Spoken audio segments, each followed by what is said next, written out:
Hello and welcome to the webinar. My name is Jamie McConnell and I'm Deputy Director at Women's Voices for the Earth, and I will be facilitating the webinar today. I would also like to start out by introducing Samantha Hoskinson, who is providing today's Spanish interpretation of this webinar. Samantha, do you want to take a moment to introduce yourself and explain how the interpretation will work? Yeah, hi, my name is Samantha Hoskinson, and I'm here with Colorado Language Cooperative, and I'm the Spanish interpreter. I'll be here to create a space for everyone to be able to be involved in this webinar. So we'll be doing a simultaneous interpretation. You'll be able to choose the option at the bottom of your screen, choosing the language, your native language, or whichever language you feel most comfortable in. You also have the option of silencing the original audio and just hear one audio, or you can hear both languages at the same time if you're bilingual. Okay, so if you want to just take a moment and select your preference.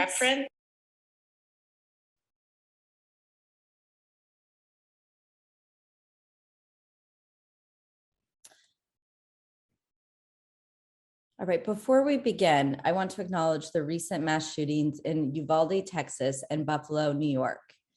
We continue to be a country in mourning and want to emphasize and recognize that we will never accept violence as normal, expected, or unavoidable.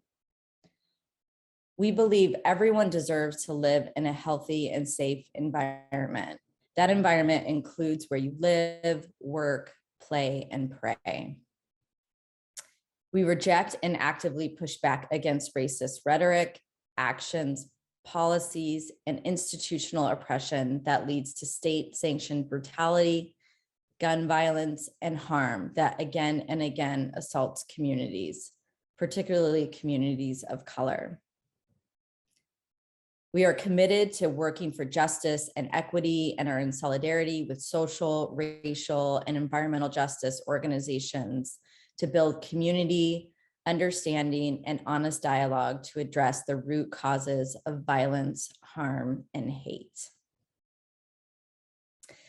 Thank you very much for being here today. We know it's a difficult time to be anywhere right now, and we really appreciate your time.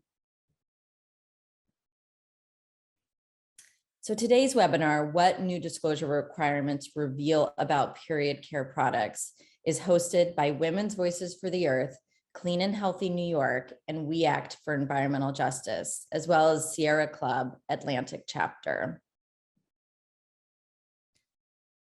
A few notes on the webinar technology. This webinar is being recorded and everyone is muted. Alexandra Scranton, Women's Voices for the Earth, Director of Science and author of the newly released report, What's in Your Period Products, an investigation of ingredients disclosed on product labels, will do a presentation on the report's findings. Afterwards, we will have about 15 minutes or so for questions. So please type any questions that come up in the Q&A section of Zoom. It should be on the bottom of your screen. And then at the very end, we'll hopefully get to your questions. And at the end of the webinar, you'll also receive an email with a quick evaluation survey. We'd love your feedback on how this went and what we can do in the future to make these webinars even better. The survey will also be another opportunity for you to submit any questions that we didn't get to on today's webinar. We will also share another opportunity to provide your input on period care products with a link to an online survey we are currently conducting. And finally, you will also receive an email with links to the Spanish and English recording of this webinar with closed captioning. I want to provide a little context for today's webinar. In 2019, New York passed a law that made the state the first in the nation to require disclosure of all intentionally added ingredients on the packaging of period products. The law went into effect last year, and we wanted to know what ingredients were being disclosed on product labels as a result. So we conducted a field study in late 2021 and early 2022 that analyzed information on labels. This study was made possible by the essential help of numerous WE volunteers who went to stores and took photos of products for us. Thank you so much to those volunteers. Today, we will present what we found and what it reveals about product safety. The work for product safety is rooted in the menstrual equity movement. Menstrual equity is a broad term used to define the right to menstruate with dignity. It includes having access to menstrual care products when needed at no cost for students, people who are incarcerated, people who are experiencing homelessness, and others who would otherwise be denied the right to menstruation products because of their life circumstances. The right to menstruate with dignity includes the right to buy menstrual products and not pay a luxury tax. It also includes the right to know what ingredients are used in menstrual products and the right to products that do not contain harmful chemicals that may have health impacts. And finally, the movement for menstrual equity is about ending the culture of stigma around periods that has prevented not only decision makers, but also healthcare providers, educators, and individuals from ensuring that menstrual health is a priority. So thank you so much for joining, and I hope that you enjoy the webinar. Great. I'm Alexandra Scranton of Women's Voices for the Earth, and thank you so much, Jamie, and welcome everyone. Thank you so much for joining our webinar today. We're excited to share our report with you and discuss the work going forward that's really opened up from this report. So just a little recap of what Jamie mentioned. This report was really made possible by the law in New York called A164. It was the first in the nation to require disclosure of ingredients in period care products. No other laws exist in this country requiring this information to be disclosed. So the law passed in 2019, and then companies had a few years to get the information on labels and in the stores. So it went into effect last October. So what we did starting in November was we initiated our field study, getting volunteers to go to stores and take photographs of period products on the shelves and looking for ingredient labels to see how companies were complying with the law. So again, huge thanks to our volunteers. We have a few photos on this slide of our great volunteers. Thanks to our organizational partners who helped us find volunteers. This work's absolutely impossible without this with this great participation. All in all, we got photos of 140 different products in 7 different states, including New York, of course, which really gave us a great snapshot of how the law is rolling out. So let's look at what we found. So the major finding is that period product ingredients are now standard on period product labels. This is a radical change from just a year ago, year and a half ago, when ingredients were really rare to find, occasionally on websites, rarely on packages themselves, just a handful of brands. Leave has been doing work on chemical exposure from period products since about 2013. And we have long wrestled with the problem of not being able to appropriately characterize what kind of chemical exposures one gets from using these products, because we simply didn't have the information of what chemicals we were being exposed to. We looked to chemical testing, that some of it we commissioned, some of it was done by other government agencies around the world.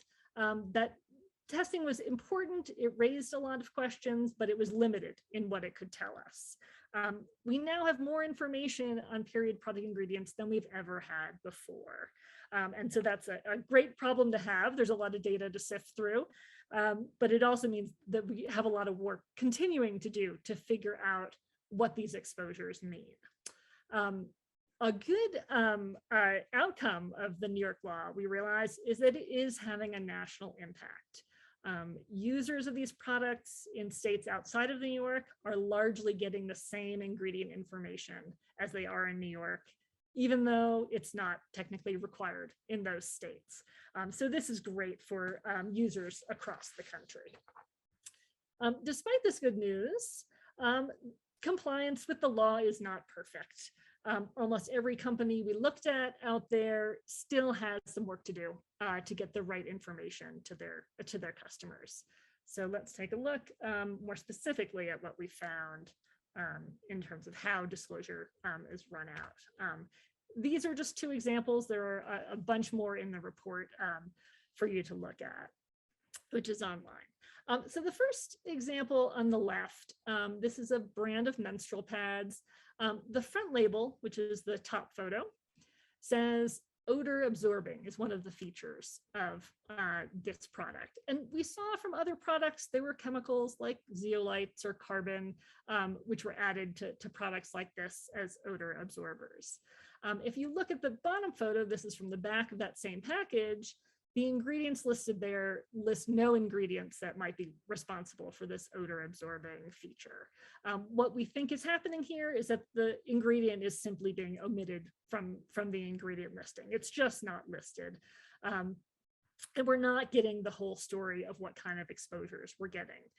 We don't know how often this is happening. You don't always get tipped off kind of by marketing information, like where it says odor absorbing on the front label.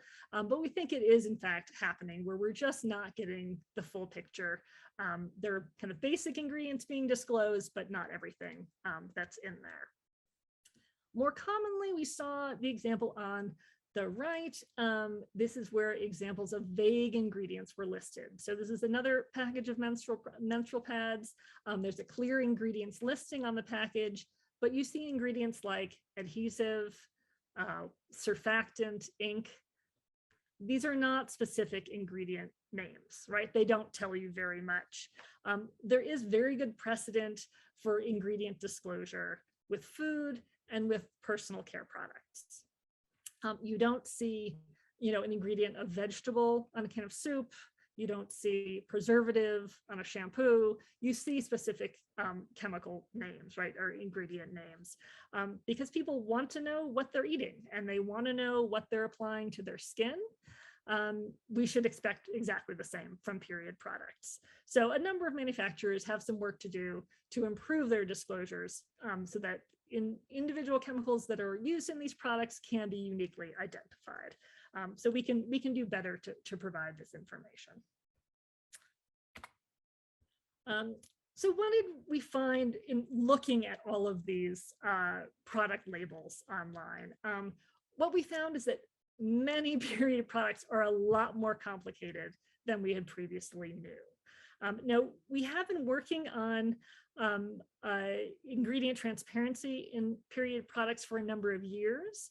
We did get several major manufacturers to disclose voluntarily, largely on their websites, what their ingredients were. Now, for menstrual products, this is the example I have on the screen. Before the law, we generally saw these 9 ingredients being disclosed for menstrual pads. You can see still some of these vague ingredients like adhesive, colorants. This is what we would see. As a result of the field study, this is what we're seeing now disclosed for menstrual pads. So this is before, about 9 ingredients. After, we've got about 75 different ingredients in these products. So complicated, right? I've been investigating chemicals in period products for many years. There are a lot of chemicals on this list that I had never seen before, never knew were associated with period products. I don't think these chemicals are brand new. I think we've been exposed to them for a long time through these products, but we've never been told about them before. So one take home, of course, is that laws work. Required disclosure gets us a lot more information than voluntary disclosure did. Secondly, there's a lot of work still to do to sift through these chemicals and figure out potential health impacts. I'd love to tell you that I figured it all out and can tell you the good ones from the bad ones, but there's more work to do.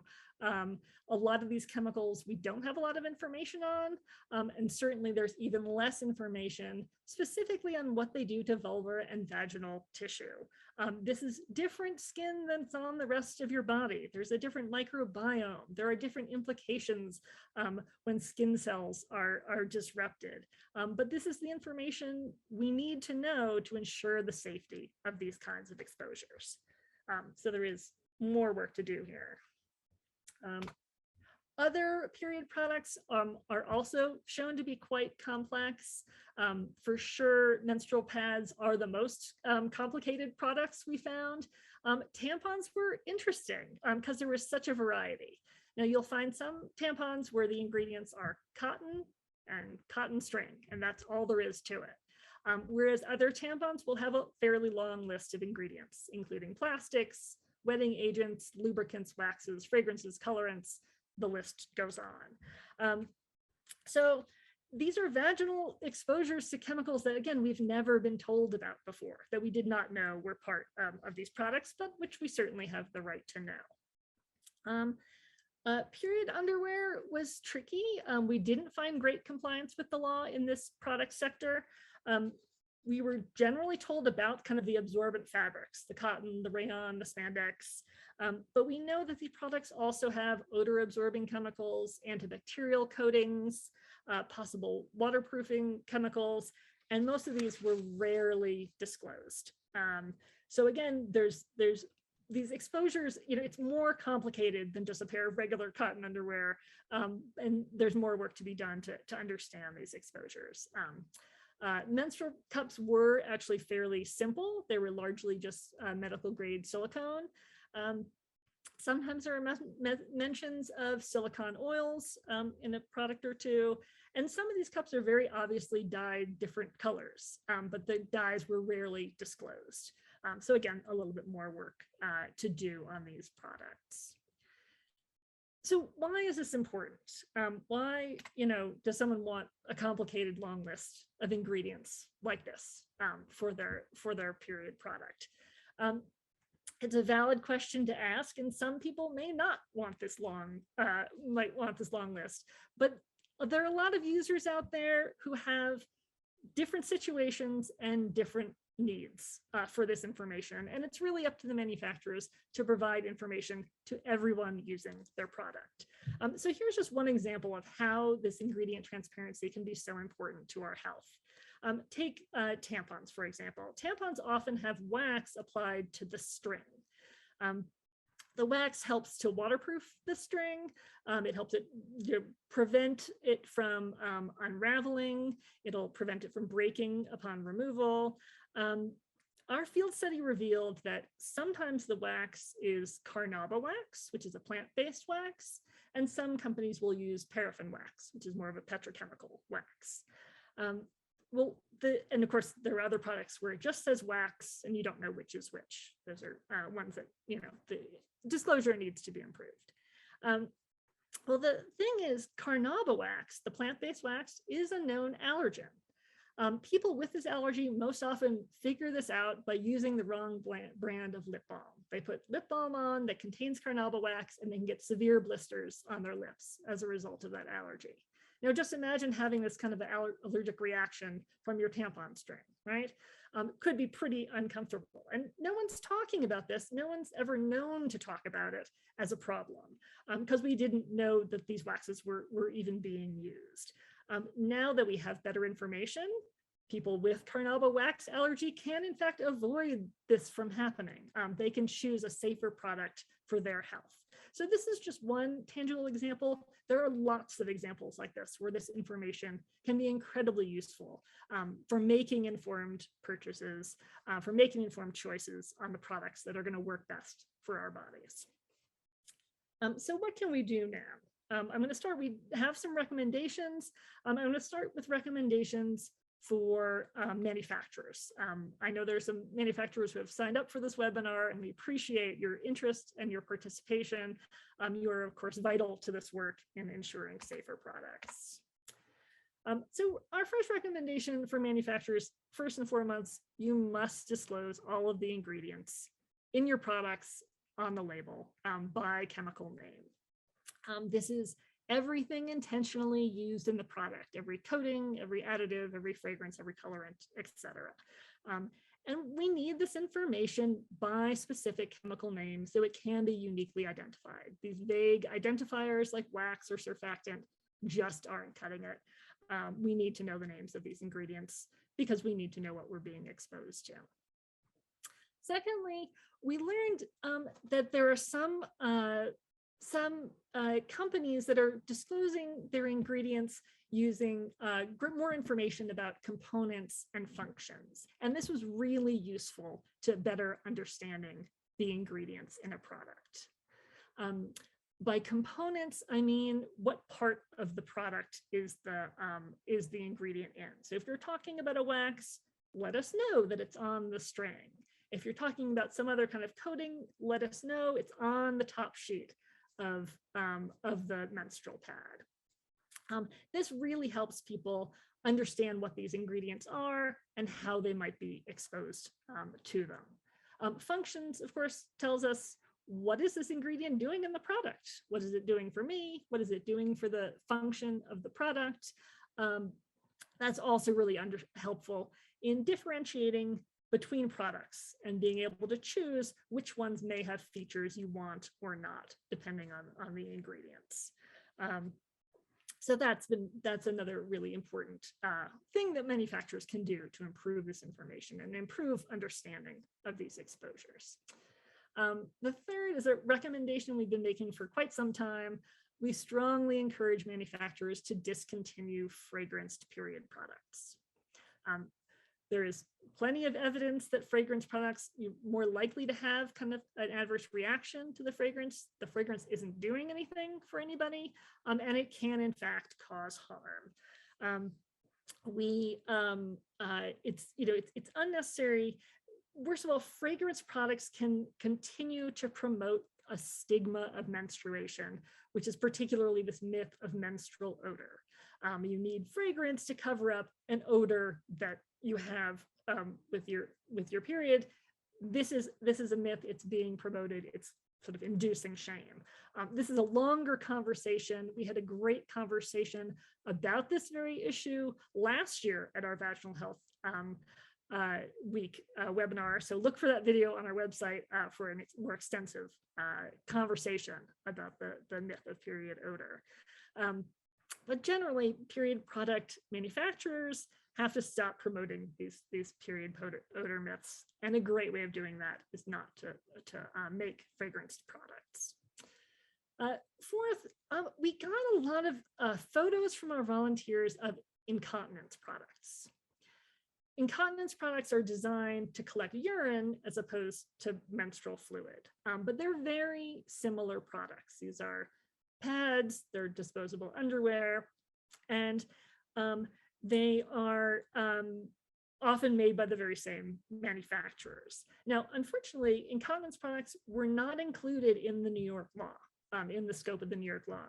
And as a result, we never found ingredients on incontinent products labels. These ingredients are still a secret. It doesn't make any sense for these products that have very similar exposures, are made of similar things, are made by the same manufacturers, and the need for ingredient disclosure is identical to period products. So manufacturers were asking you to disclose the ingredients on your incontinence products for your customers. They need this information just as they need it for period products. It's kind of an easy problem to fix and one that we need to do. And lastly, we need manufacturers to be more transparent about how product safety is assured. We need to know more about how you're doing chemical assessments, how you're choosing the chemicals that go in these products. What are you doing about the enormous data gaps we have on vaginal and vulvar health? How are you making sure that these products are safe? Building trust with your customers really involves being more open and not just relying on statements that we have experts that are handling the safety. We need more specifics. We need to understand how you're doing that. Let's go to recommendations for individuals. And how to find safer products. Now, first, I want to say choosing period products is a very personal decision, right? You have to find the product that works for you. And there are a lot of factors that go into deciding which product is going to work for you. No one can tell you what product is best for you except you. I can't do this either. And I don't want to disappoint you either in terms of specific recommendations. These recommendations are really a work in progress. We're still working on figuring out what some of these chemicals are, and I think that's something that we'll be doing over time as well. But we do have basic guidelines that we can work with from now based on what we know. The first is looking for the simplest product that works for you. This is going to reduce exposures overall. So ways to do this are avoiding fragrance products. I already talked about fragrance. These are unnecessary, potentially harmful exposures. Unfragranced products are available. We suggest you look for those. Another one is to avoid products with colorants. Now, you might have pads with pretty purple flower designs. There might be blue strings on your tampon that are attractive. These are doing nothing for the function of the product naturally. It's not making them work better. And some products can be, some colorants can be problematic. But we need to better understand how manufacturers are choosing these colors, what they know about what they might do for vaginal or vulvar exposure. And again, relatively easy to find products to avoid because you can look for colors and avoid those. I will note one tricky thing about colorants. In this research, one thing we noticed is there were way more products than I expected using whiteners. Largely, this is titanium dioxide. Sometimes it's called white pigment to make the product look more white. This, of course, adds nothing to the function of the product. It's going to work the same, white or not, but it does add this new vulvar or vaginal exposure. And titanium dioxide can be controversial in some ways. We don't really have any published data on what it does to vaginal or vulvar tissue, but of course that's different from other kinds of skin. So it might be fine. If you can avoid it, it might be worth avoiding it until we know more about what these exposures might mean. No one but you is seeing the color of the pad before you use it, and it doesn't last very long anyway, white, off-white, or other. And the last was these polyethylene glycols, or PEGs. You'll see these on labels as PEG11, PEG15, things like that. These chemicals have been flagged as a concern in personal care products where you find them commonly.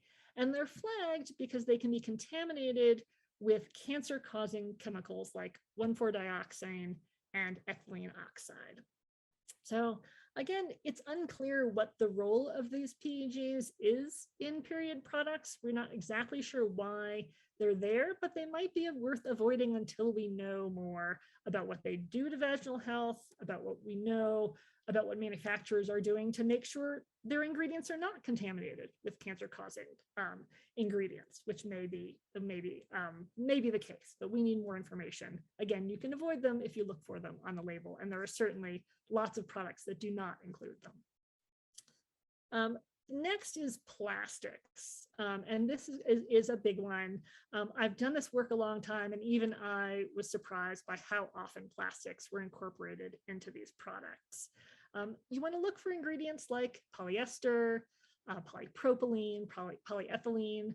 These are all indications of plastics being involved in these products. We're unsure if these are causing health issues, but we know they can contribute to environmental problems, adding more plastic to our solid waste stream. Tampons particularly were very interesting. Before this project, I was pretty convinced that tampons were generally just rayon or cotton. I was surprised how often plastics get incorporated into tampons as well, whether it's a plastic sheath on top, whether it's a plastic string, as well as, wrappers and applicators and things. The potential for emitting nanoplastics into water, like kind of microplastics, which are causing problems, is enormous. So again, with disclosure, you can look for products that have either no plastic or less plastic, and something you can look for. Now, the most important thing about choosing products is really to find out what works for you. And in order to do that, we have to be paying close attention to how these products affect our bodies. And this is something we're not actually very good at. It's not something we're used to doing, particularly for period products. A lot of people are used to being kind of miserable for a couple days a month, whether it's mood changes or cramps or rashes or even monthly infections. We chalk it up to our periods and that these symptoms are inevitable. What we don't know is how much of these symptoms might be attributable to the products that we are using for a few days. And this is where transparency can start to make a difference. I strongly encourage you to change it up, to try a different product for a month and see how you feel, to read product labels and look at ingredients and see what you're being exposed to and see what you can figure out. I can't promise you that you'll have a period that you love and enjoy, but it might not be as miserable as you have accepted it has always been. We have lots of anecdotal stories of people switching products and just, realizing how much better it could be. So that is worth doing. And we think having this ingredient information can certainly add to that. Now, while you're doing this investigation of products and ingredients, use your voice. This is the most important tool for creating change in the long term. I can use kind of my Weave megaphone in situations like this, but it's your voices, the voices of people buying these products, that really makes companies act and move towards safer products. So we need you to be contacting manufacturers, call them, email them, whatever you need to do. Ask them questions about their ingredients and why they're there and how the company knows that they're safe. If you do switch brands as a result of your investigation, let the companies know why. Let the company you switched from know that you're no longer using their product and why. Let the company you're switched to know why you're switched to their product and why. They need this feedback in order to develop safer products that work for more people. And we strongly encourage you to talk to your friends and family as well about your concerns. The more we talk about these issues more openly, the better things can become, the more change we can affect. So I think that might be my last slide. Let's see. Oh, yes. So we're going to take some questions now. I will also note in the chat there'll be a survey, and the link is here. We've got a survey now on menstrual and intimate care products. Your feedback really helps Weave develop campaigns and programs on these issues, and you might win a gift card of $50, so worth doing so. And you'll also be getting an evaluation, quick evaluation survey for this webinar, so you can let us know how we did and how we can improve these over the future. So I'm going to turn it back to Jamie to facilitate some questions. Great, thank you. And just a reminder, if you have questions, please put them in the Q&A, which is located at the bottom of your screen. And we also have our co-hosts on from We Act for Environmental Justice and Sierra Club Atlantic chapter, who are also available to answer questions. So one of the questions that came in is why would companies add plastics to tampons? Really good question. And I don't know that I know all of the reasons. There are some tampons that have kind of a plastic sheath on top. So some of that is containing whatever the absorbent core is made of, so it doesn't unravel. So it might, be sort of containing it, keeping it all together. There are also some indication that the plastic sheath may make it, the idea is it's sort of more lubricating, make it easier to insert and to remove. And thinking that that might be something that customers are looking for as well. I think there's, certainly polyester strings as opposed to cotton strings. If there's some concern that, that it might be broken, cost is surely involved in this as well. Plastics are pretty cheap. So that could be another reason they're incorporated. So I think generally when manufacturers are making products, they're certainly, not including ingredients in order to harm you or to harm the environment. There's no evil intent there. They're really looking for a particular function. But we're concerned about whether or not there is the same sort of thought about how these things affect your health. But it's a really good question. And like I said, there's a lot more plastic than I expected to find. And that certainly that we knew before. Thanks, Alex. We did have one comment where somebody said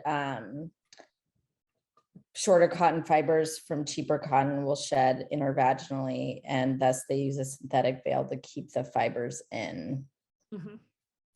Yeah. There was a really great question here from someone that said, in our work with people with disabilities, there are many people who are blind who say they need fragrance period products to help them determine if their pad needs to be changed or not. How can we cater to all people in this way if fragrance is what helps them with their product choices? Oh, that's really interesting. Yeah, no, it's not something that I've heard before. I think that is really interesting. And I think obviously it's pretty small portion of the market that needs this, but that's certainly something to look into if that is very important. I do, wonder how well that works, and how much fragrance can be used as opposed to sort of more manually feeling, for wetness, which seems to would be an easier way to do it. But certainly worth looking into. We need more disclosure of what kind of fragrances are involved. Sometimes products just said, the categorical fragrance and not what chemicals were in there. And we're pretty concerned about some of the allergens and potential other harmful chemicals in fragrance. But it's a really valid point. Thank you for sharing, Alex. This was the first that I've heard of that. Yeah, thank you for that question. Another question was, how would you suggest we talk to young people? This is, I think, for all of the co-hosts. We talk to young people to convince them to look at non-toxic products or switching to a menstrual cup. Oh, it's a really good question. I think interestingly, sort of the use of menstrual cups by young people is, in some ways might almost be easier as they're, using products for the first time. I think there's a lot of awareness of the disposable nature of most period products, and an interest in not contributing so much to the waste stream. Menstrual cups it's a different kind of product. It takes a little getting used to. So I think it's a matter of convincing young people that there are other options. I think there are companies that will tell you it's pads or tampons and that's it. But I think it's introducing these things early, introducing these things as options. It doesn't have to be an either or. You can use different things at different times of your cycle depending on what works for you. But really encouraging people to figure out what does work best for them. And let them know that these are options, and making these things available. But yeah, it's a good question. I don't know if any of our other Alex, this is Caitlin from Sierra Club, and I just wanted to I think that's a really good answer. But I also think too that I think a lot of the younger generation are also much more conscious of the throwaway culture. And I think that there's a real interest in looking at alternatives. I think even more so than, when some of us started our periods, maybe decades ago for some of us. But I feel like there's a lot more options now than even just a couple of years ago. And I think it's really exciting to see, reusable pads, the options of the underwear, also, the cups and all of that. But I think that just talking and being more open about periods in general, I think really takes some of that stigma out of what products are available. Mhm. I agree with Caitlin in that aspect that we just make them more aware of all the options out there, and also make them more accessible, as we talked about through the panel. Certain communities won't have as many options as other communities. Mhm. So just making sure that all communities have the same amount of options. And when we do, educate about period products, we explain what things mean so that people can make conscientious decisions on how they buy and what they buy. So I think also, a lot of the younger generation may get most of their news from social media. So, social media, you even say like thinks pads out loud, and next thing you know, you have targeted ads on your phone wall for 2 to 3 days. So, having some kind of, targeted almost campaigns toward that can really bring awareness too. Mhm. Thank you. That was Yua, right? From We Act for Environmental Justice. Yes, UO with a W. Thank you.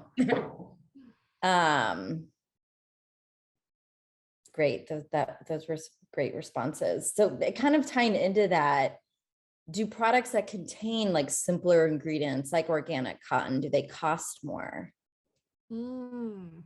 Really good question. There are a lot more alternative products now and a lot more alternative brands that have come online in recent years.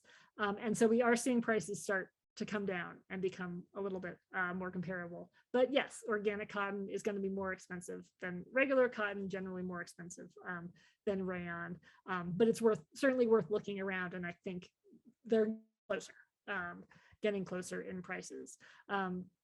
Obviously, we need safe products to be available at all price points, and that's really important.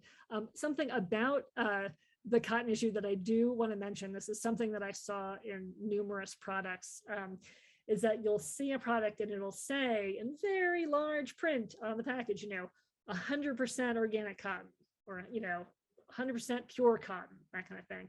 And then in kind of smaller writing, it says top sheet or cover or core, right? So if you have a pad and it may say in big letters 100% cotton or 100% organic cotton, and really it's just the very top layer that's in fact 100% organic cotton. It's just the organic cotton layer. The rest of it may be fully plastic, or just the core. It has some cotton in it, but not the rest. So that's something to look out for, because I think there are markups on some of those products, which are really very equivalent to non-organic cotton because there's so little organic cotton actually in them. So that's something, a flag to look out for in looking for those products, and not to, fall for markups on those. But there are certainly some products that are fully organic cotton, and they have, those simpler ingredient disclosures where cotton is the only ingredient. Again, it takes your voices and letting companies know that this is what you want, and letting them know that it's too expensive if it's too expensive, and then there will be more supply over the long run. So I think it's heading in the right direction, but I think certainly there are some price differentials right now.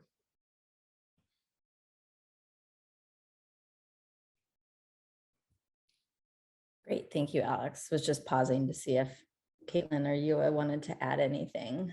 And yeah, it is worth mentioning, as there have been several states that have passed requirements that schools provide menstrual products free of charge. And one of the things that New York recently did, which was great to see, is they issued procurement guidelines or purchasing guidelines for government institutions like schools that are purchasing products, like menstrual products. And some of those guidelines included just looking or, getting 100% cotton products, applicator-free products, things that are more sustainable. And so we would love to see that replicated in other states as well, because states have a huge amount of purchasing power. And so that can help shift the market. Because really, part of our work is about, we want, no matter where you live, you can go into a store, buy a product, no matter the brand. And every ingredient in that product, and that product is safe for you. As Alex said, no matter the price point and no matter the brand. I mean, that's just what we need across the board. We have some other great questions, and we still have some time left. So there's one question about what's the best, easiest way manufacturers can present ingredient information to to people who are using these products? Mm-hmm. Yeah, I think, I don't know that we saw any companies that had kind of the perfect disclosure, but, as far as I'm concerned, more information is better. And the more context you can give for ingredient information, the better.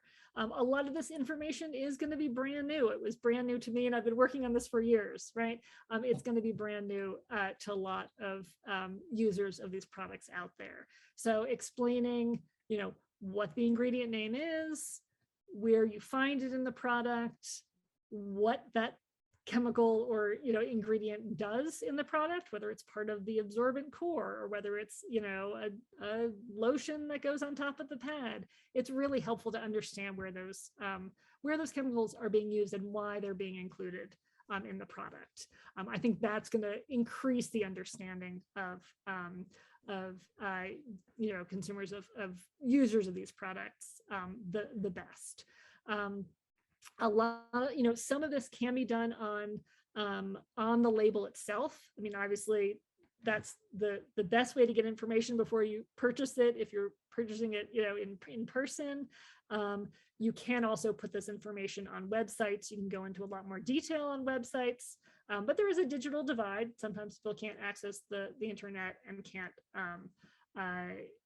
get at this information. So as much as you can put on the product as possible. Obviously, there are some limitations to packages, but some of those packages are pretty big, and there's a fair amount of room. So we've got some examples in the report of companies that were using kind of this way of disclosing ingredients by component and including functions, which we think are some good models to work from.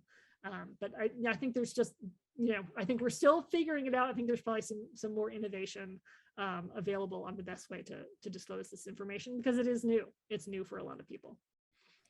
I also I think, the Federal Trade Commission makes all of these standards for how to disclose an ad, but we don't have the same kind of standards on our menstrual packages and our menstrual care products. The key thing with the FTC, when you disclose, whether something is an ad or not, is that labeling has to be clear and conspicuous. There are certain parameters of how many times things need to be repeated. And I think those same parameters can be also set on label disclosures. I saw there's a campaign, I think based in the UK, that made a sample disclosure label, and it looked like a food label. And I thought that was exceptionally interesting. And it broke down components, and then it said what it meant. So if it's said like some kind of any ingredient, it said, this is what this could mean. And then it showed you how much % was in there.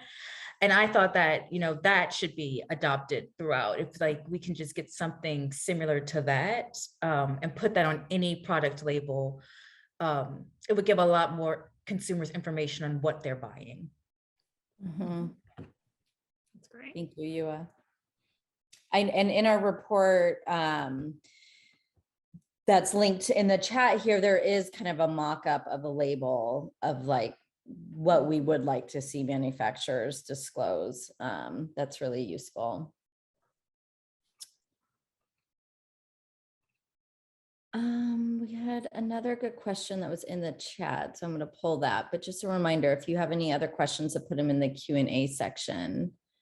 There's a question about, in addition to evaluating and disclosing what is in the product, have you ever considered an approach like other industries, like the apparel industry, in creating mechanisms to ensure chemicals of concern are not in the product, like some sort of certification process, like Ecotech?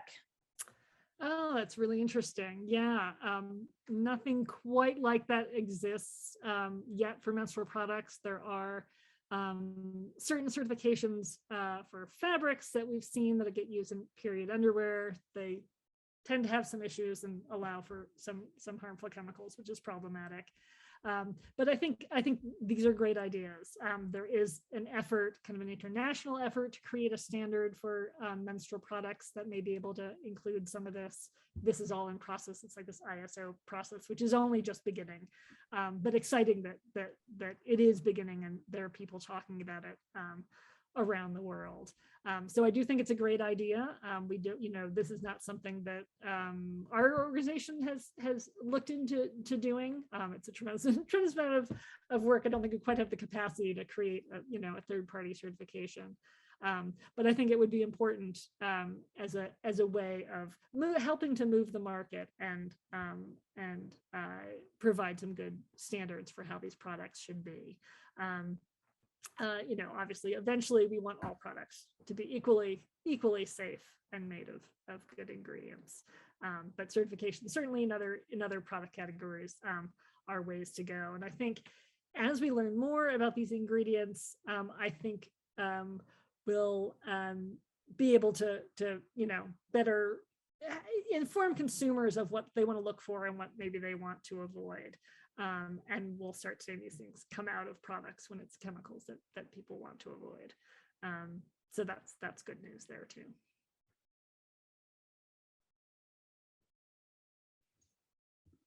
Great, thank you, Alex. We have about 7 minutes left. There was another question. Are there particular brands that you would recommend, especially since it is hard to find using like EWG, some of their databases they have for products, or Think Dirty website? Got it. It is really tricky.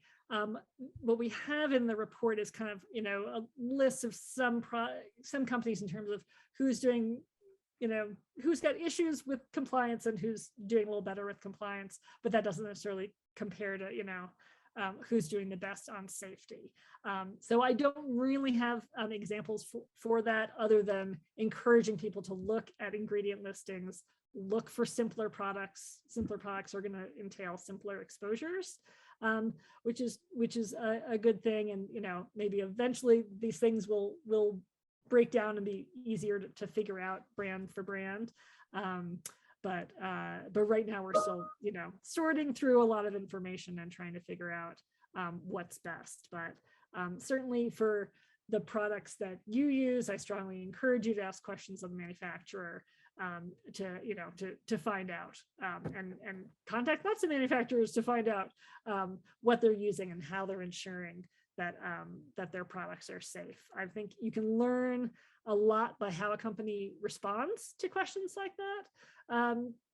If they're very forthcoming in terms of how they assure safety and how they do that, that's a good sign. If they're more reticent to tell you about their processes, that may be a red flag. So that's another way of learning more, of the preferable brands. But there's also so much personal choice in terms of what kind of product is going to work best for you and your body. So it's hard to recommend brands.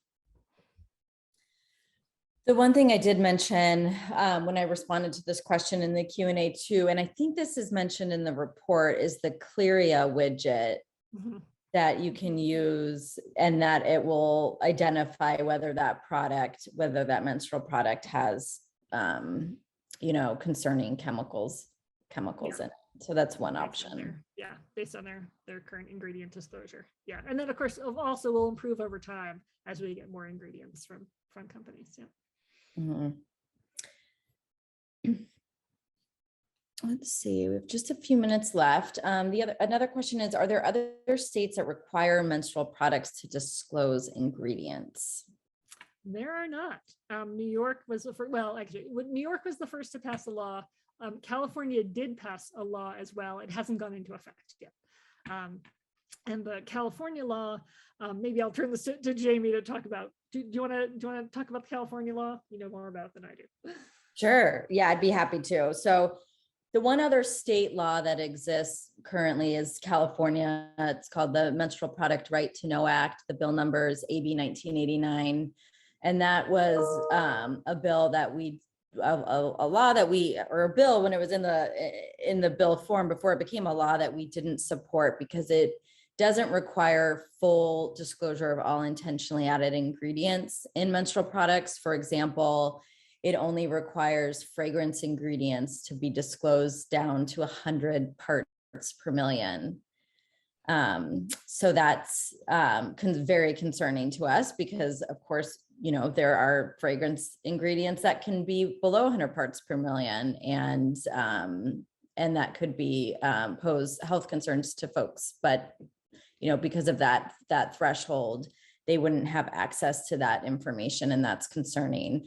There's also a threshold for fragrance allergens down to 10 parts per million. So it gets kind of complicated with all of these thresholds. But again, just as a principle, we don't support thresholds for disclosure when it comes to menstrual products, because we believe folks have a right to know if they're, what they're being exposed to, all the ingredients, all intentionally added ingredients in the product. And creating thresholds, just keep some of that information, withhold some of that information from the user. So it's not a good precedent and not something that we'd like to see replicated in legislation. And of course, these products, like they come into very, sensitive context. They're used in and on the body. And so, it's even, for that reason, it's even more important that we're knowing what we're putting into our body. So that's kind of, and I'm happy if anyone wants more information on our concerns with California, you could get in touch with me separately. Happy to talk about it more.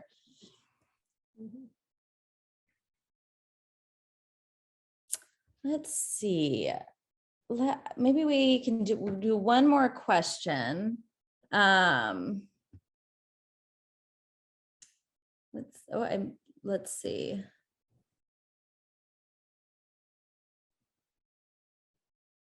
There's one question. I mean, I don't know if anyone has the answer to this, but the question is, why is it that menstrual cups are not popular in the US? I mean, Jamie, this is sustainable product. This is Caitlin. Yeah, I mean, from my own personal experience, or even just talking to my friends about them, I think that there's just this I don't know, not embarrassment, but it's just this unfamiliarity, I cannot say that word, with your body, and just, I think, being a little bit afraid on how they work. I think there are some, I think about when you're in a public place and you need to empty it, how does that work? I think there's just a lot of fear, and maybe I'm speaking for folks but I just, that's been my own personal experience with it. I mean, once I've started using them, I really like them, but I think there was just a learning curve and just an initial, okay, how do I do this? That might be intimidating to some folks. So I think starting, introducing them at a younger age might be helpful, or just letting folks know that it's an option. I agree with Caitlin. I don't, my personal experience, I don't use them because I don't understand. And that's being fully transparent. I don't understand. And I wonder about the cleanliness of it. And how do you clean it? How do you, reuse it? So as going back to what Caitlin says, it's education. If someone gives you the options from an early age, and then they tell you the different ways to use different menstrual health, then you are able to utilize all your options. But it comes with education. I don't have an answer for it. Yeah, that's a really good point. And that is all we have time for. Just as a reminder, you will be getting an evaluation survey where if you have additional questions, you can plop them into that survey and we'll try to get back to you. But I just want to take a moment to thank everyone for participating in the webinar, joining the webinar. We will be sending out a link to the recording, the English and Spanish version. So thank you so much. And I hope everyone has a wonderful evening. Thanks, everyone. Thanks all.